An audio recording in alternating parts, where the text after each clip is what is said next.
Hi everyone, welcome to my channel corona voice Telugu degree first year second sem. Question పేపర్లో question number 6 part A and question number 10 part బిలో ఛందస్సు నుండి ప్రశ్నలు ఉంటాయి. మనకు 6 క్వశ్చన్లోనేమో పద్యపాదం ఇచ్చేసి ఘన విభజన చేసి గురువులను గుర్తించి ఎతి రాయాలి, ఏ పద్యపదము రాయాలి. 10లో ఇంటర్నల్ చాయిస్ ఉంటుంది. ఫస్ట్ దాంట్లో 3 పద్యాలు ఇస్తారు, మనకు వాటి లక్షణం రాయాలి, ఉదాహరణ రాయాలి.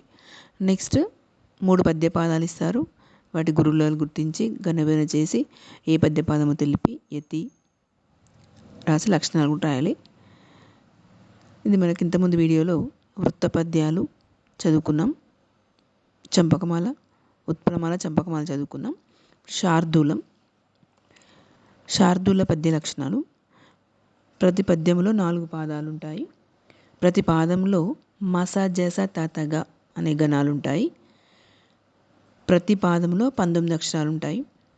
ప్రతి పాదంలో 13వ అక్షరము యతిమైత్రి కలిగి ఉంటుంది. ప్రాస నియమం ఉంటుంది. నెక్స్ట్ మన ఉదాహరణ, లా ఒక్కింతయు లేదు ధైర్యము విలోపంబయ్యే ప్రాణంబులున్. ఈ విధంగా పద్యపాదం ఇస్తారు. మనకి పద్యపాదానికి ఫస్ట్ మనం గణాలు రాసుకోవాలి. 3 ఘన విభజన చేసుకొని గురువులగులు గుర్తించాలి. గురువులగులు గుర్తించడంలో దీర్ఘమక్షరము గురువు అవుతుంది, హ్రస్వాక్షరము లఘువు. ఇప్పుడు మనకి ఇక్కడ లా గురువు, ఓ లఘువు, కానీ పక్కన ఒత్తుంది కాబట్టి ఒత్తు ముందుకు వచ్చేసి ఓ గురువు అవుతుంది.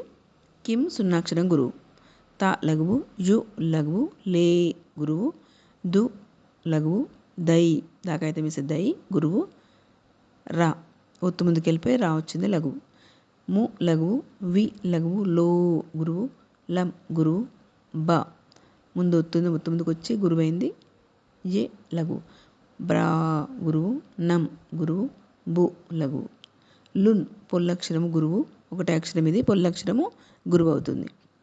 ఈ విధంగా మనము గురువు లఘువులు గుర్తించాలి. నెక్స్ట్ గణాలు రాసుకోవాలి. ముందు మనము యమాత రాజ బాణసలగం పక్కన రాసుకుంటే మనం గణాలు ఈజీగా గుర్తుపట్టవచ్చు.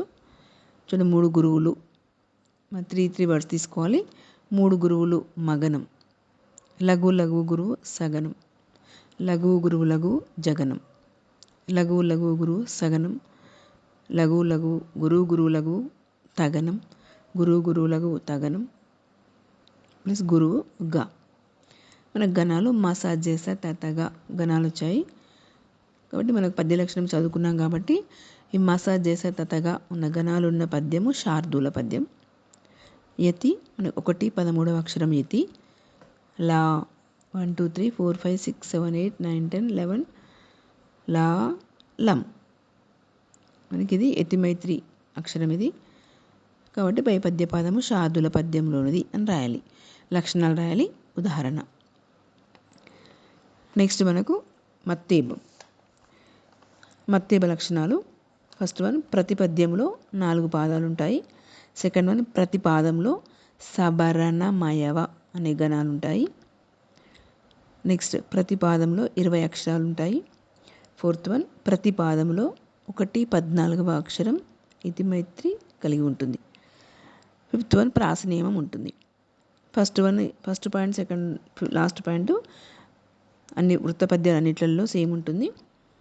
నెక్స్ట్ మనకు ఉదాహరణ, అలవైకుంఠపురంబులో నగరిలో నామూల సౌదంబుదా. ఈ విధంగా పద్యపాదము. దీన్ని ఫస్ట్ మనము గణాలు విభజించుకోవాలి. 3 ఘన విభజన చేసుకొని గురువు లఘువులు గుర్తించాలి. చూడ మనకు లఘువు ఆ లఘువు, ల లఘువు, వై గురువు, కుం సున్నాక్షరం గురువు, ట లఘువు, పు లఘువు, రం గురువు, బు లఘువు, లో గురువు, న లఘువు, గ లఘువు, రి లఘువు. నెక్స్ట్ లో గురువు, నా గురువు, మూ గురువు, దీర్ఘాక్షరాల గురువులు, ల లఘువు, సౌ గురువు, దం గురువు, బు లఘువు, దా గురువు. ఈ విధంగా దీర్ఘాక్షరాలు గురువులు. ఇలా మనము గురువులను గుర్తించిన తర్వాత గణాలు రాసుకోవాలి. ముందు యమాత రాజ బాణసలగం పక్కన రాసుకొని దాని ప్రకారంగా గణాలు ఈజీగా రాసుకోవచ్చు. లఘువు లఘువు గురువు ఇక్కడ ఉంది సగనం, గురువు లఘువు లఘువు భగనం. గురువు లఘువు గురువు మనకు రగనం. లఘువు లఘువు లఘువు నగనం. లఘువు గురువు గురువు గురువు మగనం. లఘువు గురువు గురువు యగనం. లఘువు గురువు వగనం. ఈ విధమైన గణాలు ఏమొచ్చాయి? సబరణమయవ అని గణాలు వచ్చాయి. మనకు పద్య లక్షణం చదువుకున్నాము కాబట్టి ఇది సబరణమయవ అనేది మత్తేబ పద్య లక్షణము, మత్తేబ పద్య గణాలు. నెక్స్ట్ యతి స్థానం 1 14వ అక్షరం. అక్కడ ఆ 1 2 3 4 5 6 7 8 9 10 11 12 13 14 నా ఆ నా అంటే యతి మైత్ర అక్షరము ఉన్నది ఇక్కడ. కాబట్టి పై పద్య పాదము మత్తేవ పద్యంలో ఉన్నది. మత్తేవ లక్షణాలు రాయాలి ప్లస్ ఉదాహరణ గణాలు యతి రాస్తే మనము ఈజీగా మనకు 5 మార్క్స్ వస్తాయి.